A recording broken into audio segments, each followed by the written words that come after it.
안녕하십니까. 네. 자, 이제 우리가 민사소송법을 문제로 확인하고 있습니다. 문제로 내용을 익힐 수는 없다고 그랬습니다. 너무 힘들죠, 그렇게 되면. 그래서 내용을 공부한 후에 그게 좀 생생하게 남아있는 상태에서 문제로 확인하는 것이다. 그때 우리는 이제 제2편 소송의 주체와 관련해서 첫 번째 주체, 재판권의 주체인 법원을 보고 있는데, 법원에 있어서 첫 번째 이제 살펴본 사항이 민사재판권이었고요. 두 번째가 민사법원의 종류하고 그 구성. 민사법원의 조종류와 구성에서는 주로 사무관 등이 문제가 됐고, 그 다음에 전문심리위원 그런 문제가 있었죠. 그 다음에 이제 법관의 제적 기피 회피, 뭐 중요하죠. 한 2년에 한 번 정도는 평균 나온다고 봐야 되고, 그 다음에 이제 관할 역시 자주 나오죠. 자, 그러면 관할부터 보도록 하겠습니다. 관할은 또 내용이 많으니까요. 좀 몇 개로 도 나눠봤어요. 관할은 자, 첫 번째 제1관이죠. 1관에서는 자, 관할의 의의입니다. 관할이란 뭐냐? 재판권을 이제 쭉 분장해서 재판권을 한 법원이 모든 재판을 할 수 없으니까 이제 나누어 가지고 나눈 어떤 기준에 따라서 어느 법원에서 어느 법원에서 재판할 것인지 이렇게 나누는 게 재판권의 분장 관계죠. 분장대로 나누는 거다. 종류 여러 개 나누시죠. 뭐 법정 관할, 재정 관할, 그 다음에 임의 관할, 전속 관할 이렇게 나누는 그런 기준들이 있다. 자, 그러면 첫 번째, 자, 그런 기준들을 가지고 한번 보자. 1번 전속 관할. 전속 관할 말 그대로 전속이죠. 다른 법원에서는 관할을 가질 수 없다 이런 얘기입니다. 임의 관할, 임의라는 말은 가질 수도 있고 또 다른 법원에서도 가질 수 있고 이게 임의적인 거라는 거죠. 옳은 것 찾는 겁니다. 1번이면 전속 관할과 임의 관할은 모두 강행 규정으로 직권조상이다. 전속 관할은 강행 규정이죠. 그러나 임의 관할은 당사자의 합의로 또 관할을 변경할 수 있다는 게 임의 관할이니까 강행 규정은 아니겠죠. 강행 규정은 당사자의 합의가 안 돼야 되잖아요. 따라서 1번 지문은 틀린 지문이 되겠습니다. 그 다음에 2번 상고심, 그러니까 3심이죠. 1심에 대해서 불복하면 이게 항소심이고요. 항소심, 2심에 대해서 불복하면 상고심인데 그 상고심에서 전속관할 위반을 간거한 판결임이 밝혀진 경우에 결국 대법원이 전속관할 위반에서 재판을 했다는 얘기죠. 경우에 원심을 대법원이 잘못한 게 아니고 전 대법원에서 지금 2심까지 재판을 한 그 앞에 있는 원심, 즉 2심의 재판까지가 잘못됐다는 얘기죠. 그런 경우에 그게 밝혀졌으면 대법원에서 그 원심인 항소심 판결을 파기하고 그 다음에 1심 판결을 취소한 후에 원래 관할 법원으로 이송하라 이런 얘기죠. 그래서 이번은 맞는 점이 됩니다. 파기환수하고 이송하는 거죠. 원래 재판해야 할 것으로. 그 다음에 과거에 있는 것으로 이 말이고요. 3번 임의관할 위반에 대하여 당사자가 이의를 제기하였음에도 불구하고 법원이 소송을 계속한 후에 판결을 이미 해버렸죠. 그러면 임의관할 위반에 대해서는 그 종구판결 선고된 다음에는 그 임의관할 위반을 가지고 주장하지 못하게 되죠. 이게 이제 우리 민사소송법 411조 관할 위반 주장의 금지인데요. 거기 밑에 해설 보시면 당사자는 항소심에서 2심에서 제1심 법원의 관할 위반임을 주장하지 못한다고 했죠. 물론 이건 임의관할만입니다. 왜냐하면 단서의 전속 관할에 대해서는 여전히 다툴 수 있으니까요. 상고심까지. 그렇기 때문에 3번 지문에 같은 경우에 이렇게 자기가 이의를 제기했어도 법원이 그걸 무시하고 재판해버리면 그 관할 위반 가지고는 다툴 수 없다 이런 얘기입니다. 그래서 3번이 틀렸네요. 관할 위반을 주장할 수 있다고 했으니까요. 항소심에서 못한다고 그랬죠. 411조는 임의관할의 경우는 4번 지문 전속 관할인 경우에 합의 관할이 발생할 수 없죠. 전속 관할은 강행 규정이잖아요. 합의를 못한다고 했죠. 임의 관할은 물론 가능하지만 심판 편의에 의해서 이송은 가능하죠. 이송은 할 수 있습니다. 따라서 옳지 않은 것은 옳은 것이죠. 옳은 것은 결국 2번만 옳네요. 1번, 3번, 4번 다 틀렸습니다. 자, 그 다음에 이거 4번은 제가 설명을 잘못했군요. 전속 관할인 경우 합의 관할이 발생할 수 없다. 그러니까 이 말은 맞죠. 전속 관할 합의 관할이 아니라고 했어요. 그런데 심판 편의에 의한 이송을 할 수 있는 게 아니고 심판 편의라는 이송은 안 되는 거죠. 이건 이제 사익적인 취지이기 때문에 안 된다. 따라서 전속 관할의 경우에 심판 편을 위한 이송을 할 수 있다가 아니고 없다니까요. 4번이 틀린 점이 있는 거죠. 그래서 옳은 것은 2번입니다. 그죠?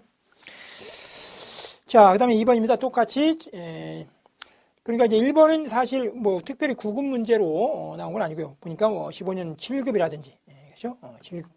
또, 뭐, 9급 문제에 한 지문은 또 9급 문제고. 그러니까 뭐 독립 문제에 출제 문제를 달지는 않았습니다. 이렇게 7급 문제들도 우리가 좀 꼭 볼 필요가 있는 것들은 같이 본다. 이런 얘기죠. 2번 전속관할과 임의관할 역시 마찬가지입니다. 2번도 뭐 우리 9급 시험 기출 문제는 아니지만 풀어볼 만한 가치는 있는 문제다. 이런 얘기죠. 1번이면 전속관할 위반을 간과한 판결은 무효입니까? 아니죠. 무효인 판결은 5개밖에 없다고 그랬고 이런 것은 아닙니다. 뭐 재판권이 없거나 제소 전에 이미 사망한 사람이거나 뭐 이런 소송 계속이 없거나 이런 거였죠. 따라서 전속관할 위반을 간과한 판결은 무효가 아니고요. 효력이 있고요. 확정 후에도 당사자는 그 판결에 대해서 전속관할 위반이면 이제 법률에 위반되는 재판한 거니까 관할 위반을 이유로 재심을 청구할 수 있다. 그런데 전속관할 위반인 경우에 재심 사유로는 언급이 없죠. 따라서 재심관할 위반 이거 틀린 지문이고 앞에 무효도 들고요. 다 틀렸네요. 앞뒤 다 틀려서 1번 지문 틀린 지문. 2번 임의관할 위반을 간과한 판결에 대해서는 관할 위반을 이유로 상소할 수 없다라고 그랬죠. 아까 411조에 왜냐하면 411조는 전속관할에 한해서는 그러지 않냐다 그래서 관할 위반을 주장할 수 있지만 임의관할 전속관할 아닌 것은 임의관할이니까요. 임의관할에 대해서는 상소할 수 없다. 맞는 질문이고 3번 임의관할에 관해서는 합의 또는 변론관할이 발생하죠. 그게 이제 임의관할 특징이잖아요. 전속관할은 합의관할이나 변론관할이 안 된다는 것이고 역시 이것도 이제 7급 기출문제들이죠. 4번 지문 전속관할 위반은 절대적 상고 이유. 자, 절대 상고 이유는 맞죠. 아까 법률에 위반된 재판이기 때문에. 그러나 재심사유는 안 다뤘습니다. 여기도 있지 않다고 했죠. 자, 상고 이유이므로 상고심은 당사자가 관할 위반을 상고이로 삼지 않았다고 하더라도 직권 오류를 심리하여 관할 위반이 있을 경우 사건을 파기하여야 한다. 역시 이건 5급 승진 기준 문제인데요. 08년. 자, 이런 문제들은 뭐 우리 시험에도 나올 만하죠. 그래서 옳은 지문. 틀린 지문은 1번. 지금만 쳤죠. 자, 그 다음에 이제, 우리 교과서, 기본적인 목차를 보자면, 자, 2관이 직분관할이죠. 직분관할이 있고, 그 다음에 이제, 제 3관 가지고, 또 문제들이 좀 많이 나오는 게 사물관할입니다. 이건 사건의 경중을 기준으로 하는 거죠. 사물관할. 그래서 비교적 속가가 가벼운 그죠? 사건들은 이제 사물관할 단독 판사 관할이고요. 그다음에 또 속가가 일정한 2억 초과 이런 정도면 이제 합의 관할이죠. 경미한 사건이나 중대한 사건 이거는 직분관할에 속하는 거예요. 단독 판사 또 합의부 이것도 직분관할이고요. 그다음에 1심, 2심, 3심 이것도 직분관할이죠. 자, 그러면 사물관할 보겠습니다. 사물관할 사건의 그 속가, 경중. 자, 다음 중 단독 판사의 사물관에 속하지 않는 것. 기본적으로는 이제 민사 사건은 단독 판사가 원칙이죠. 단독 판사 관할 원칙이고 합의부는 이제 예외적인 것인데, 자, 단독 판사 관할 사항에 속하지 않는 것 차례입니다. 1번 법원이 원고인 대여금, 구상금, 보증금 청구 사건 이게 대구보죠. 대구보 사건은 단독 판사 관할이라고 그랬죠. 2번 지금 재산권자로서 재산권상에서로서 그 속가를 산출할 수 없는 사건은 이거 어떻게 속가를 산출할 수 없으니까 이건 좀 신중하게 하자. 합의부 사건으로 한다고 했죠. 관할로 한다고 했습니다. 2번이 합의부네요. 3번 소송물의 가액이 2억 원을 초과하는 사건은 기본적으로 합의부 사건인데 그 사건이 수표금이나 어음금, 어수죠. 어수 사건은 또 단독판사 관할이죠. 그래서 3번도 단독판사 관할, 4번 단독판사가 심판할 것으로 합의부가 그렇게 결정을 해준 거죠. 그러면 단독판사가 하겠죠. 그래서 1, 3, 4는 단독판사 관할이고요. 2번 재산권상으로서 속가를 산출할 수 없으면 합의부 관할 이렇게 된 겁니다. 2번 민사소송에서 지방법은 합의부의 사물 관할에 해당하는 것은 자 1번과 똑같은 문제죠. 1번은 06년 9급이고요. 그 다음 2번은 09년 9급 변형입니다.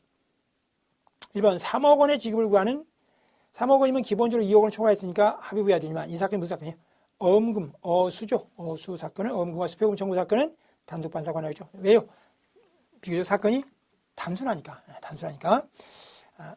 단독판사가 아주 뭐 충분히 문제가 없다. 문제가 없다. 해서 단독판사 관할을 하는 겁니다. 두 번째, 근로자의 업무상 재해에 관한 채무 부존재 확인 청구. 자, 근로자의 업무상 재해, 이런 또 몇 가지 사건들에 대해서 역시 단독판사 관할을 하죠. 밑에 보면 자동차 사고, 뭐 간단하다는 거죠.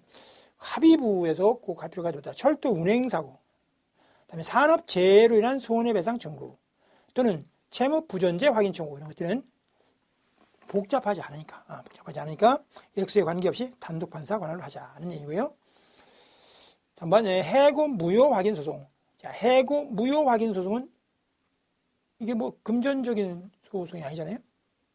따라서 이런 경우는 재산권자인으로서 소가를 산정할 수 없는 소가 되어버리죠. 그런 경우에 해고 무효 확인 소송, 이건 합의부 관할 사건이 되게 됩니다. 재산권상의 소가 아니죠. 비재산권상의 소죠. 해고 무효 확인. 따라서 비재산권상의 소이기 때문에 소가를 산정할 수 없고, 따라서 제목은 합의부 사자. 그래서 3번이 합의부 관할 사건이 되겠네요. 4번, 신용보증기금인 원고가 5억 원의 지급을 구하는 소인데 그게 무슨 수죠? 대구보에서 구상금, 구죠? 그래서 이건 단독판사 관할 사건이 되는 거죠. 따라서 합의부 관할 사건에 해당하는 건 3번입니다. 해고 무효 확인 소송은 비재산권을 목적으로 하는 소송이다. 따라서 소가를 산정할 수 없기 때문에 합의부 사건을 하자는 얘기고, 그 다음에 역시 11년 구급 변형이네요. 3번, 여러분, 이거는 이제 11년 구급을 변형한 이유는 이제 소가들이 옛날에 뭐 1억, 그 다음에 2억 이렇게 자꾸 바뀌잖아요. 바뀌는 것 때문에 이렇게 변형으로 할 수밖에 없었습니다. 자, 옳은 것입니다. 1번, 최고가인 1억 9천만 원으로 입찰을 하였으나 낙찰자로 선정되지 아니한 갑이 낙찰자 지위 확인을 구하는 소를 제기했죠. 지금 1,900만 원을 지급하라는 소가 아니고 낙찰자 지위 확인을 구하는 소인데, 낙찰자 지위 확인이 어떻게 재산으로 해결할 수 있는 게 아니잖아요. 그죠? 그리고 이거 자체가 소가를 산정할 수도 없죠. 그렇다면 뭐가 되죠? 이게 재산권상에서든 비재산권에서든 하여튼 소가를 산정할 수 없게 되니까 이런 경우는 합의부 관할 사건이 되겠네요. 그래서 지방법원 단독판사가 1심을 심판한다. 틀렸습니다. 2번, 지방법원 단독판사에 대한 제척 기피 사건은 어디도 안 들어있어요? 지방법원 합의부에서 한다고 했죠? 그래서 단독판사가 아닙니다. 자, 이건 1번은 2번은 틀린 점이 되겠죠. 역시 1번도 틀렸고요. 3번, 10억 원의 대출금 채무를 연대보증한 보증인에 대하여 새마을금고가 2011년 2월 9일 보증금의 지불, 대구보는 어떻게 되죠? 단독판사 관할이죠. 그래서 지금 합의부가 1심을 심판한다. 틀렸습니다. 4번, 대여금 청구나 양수금 청구에 있어서 원금과 함께 청구된 이자 또는 지연손해금은 부대 청구에 해당하므로 소송 목적의 값에 산입하지 않는다 그랬죠. 물론 원금과 이자 또는 지연손해금은 뭐죠? 별개의 소송물입니다. 별개의 소송물이든 이거를 하나 서로 제기했을 때는 산입하지 않는다 그랬죠.